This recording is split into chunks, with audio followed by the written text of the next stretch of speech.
Hello guys, hello Pisces, welcome dito sa aking channel Kapalaran 888, welcome guys.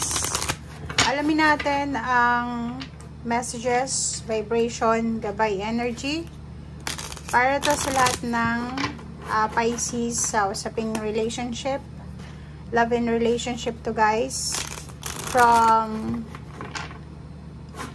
June hanggang December, siguro from May or May, June, July, August, September, October, November, December. So, tingnan natin. Basta, ito yung mga susunod na mensahe para sa love life nyo. Ano ba yung posibleng mangyari sa usaping relationship ngayong second half ng 2024? So, second half na siya. Tingnan natin, guys. Oops. Okay, photograph. Pisces. Wow. Okay, Pisces. For the second half ng 2024. So, ang relationship reading na to is hindi lang naman ito tungkol sa dalawang taong nagmamahalan. It's either with family, friends, relatives, colleagues, or acquaintances. So, nakikita natin dito na may mga tao na siguro pinanghihinayangan nila yung nawalang connection sa'yo, yung relationship na nasira sa'yo. So, siguro namimiss ka nila and tinitingnan na lang nila yung mga photos or tinitingnan na lang nila yung memories na meron kayo sa past. Okay, sorry.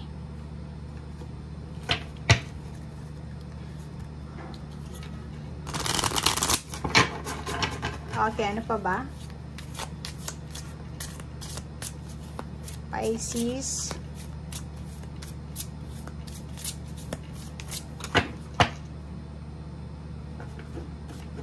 Okay, guys. Worth waiting for. Sa usaping relationship natin, sinasabi ng Barase dito na, yun na nga, second half siya, second half yun, sinasabi ko sa'yo, may mga past life relationship kayo na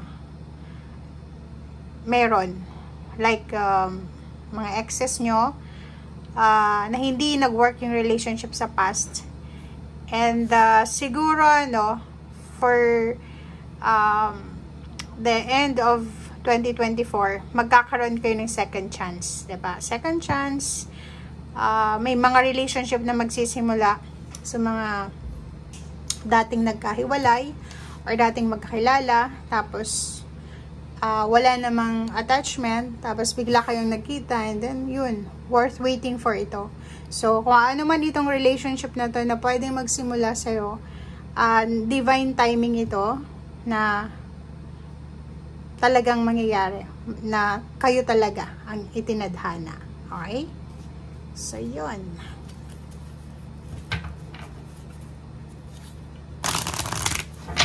Comment down below if may mga gusto sa inyo makipagbalikan sa karelasyon or sa mga ex nyo, or naaalala nyo pa yung ex nyo, yung mga past nyo. Okay, seeking and finding.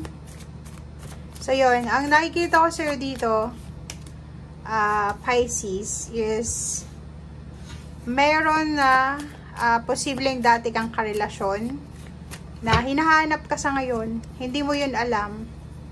Diba? Hindi mo alam eh. Wala kang alam, pero nagtatanong-tanong siya sa mga kakilala niya na malapit sa'yo or pwedeng mayroong connection sa'yo or nasaan na si Pisces, parang ganun.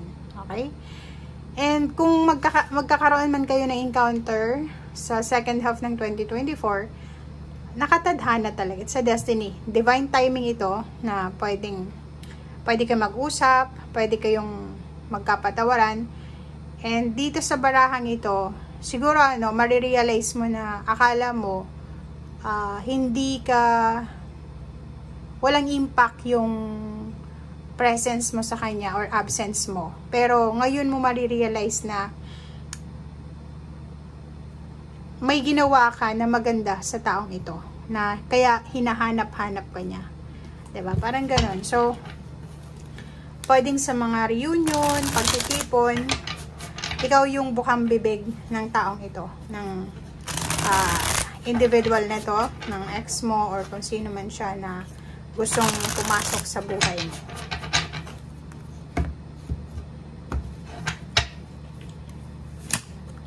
Okay. Oh. Two of Pentacles. Nakikita ko sir dito na meron na bago dito. It's either pagbabago siya or nakikita ko na meron na bago na magkaka-interest sa'yo. And hindi lang emotional yung gusto niyang ibigay sa'yo, kundi pera din. Pwedeng tutulungan ka niya na maging stable yung financial mo, and at the same time, ibibigay niya yung relationship na ninanais mo. Okay? So, kung makikita mo dito, medyo ano ka pa, nag-hesitate ka. Hindi mo alam kung tama ito. Lalo na kung bago lang nakakilala. So, mag-isip ka ng mabuti. Pag-isipang mabuti itong mga decision making na gagawin mo for the next few months.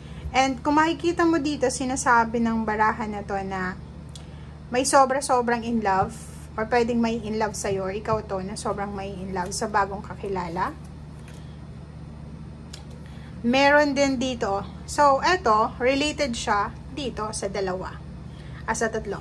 Na sinasabi na may magkarelasyon dati na hindi maganda yung paghihiwalay nila.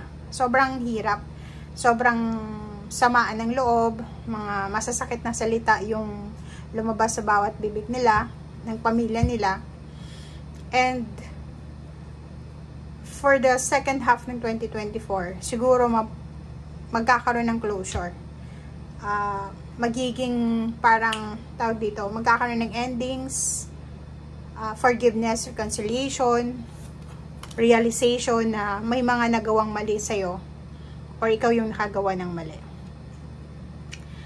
Nakikita ko sa'yo dito na may bagong relationship na posibleng eto talaga yung ideal relationship mo. Kaso lang, late na siya dumating. So, pwedeng may asawa ka na or pwedeng may karelasyon ka na. Diba? So, kung makikita mo dito, meron ditong Pisces din na hindi siya masyadong interesado sa usaping relationship kasi ang focus niya for the month of May hanggang December 2024 is yung maghanap ng trabaho.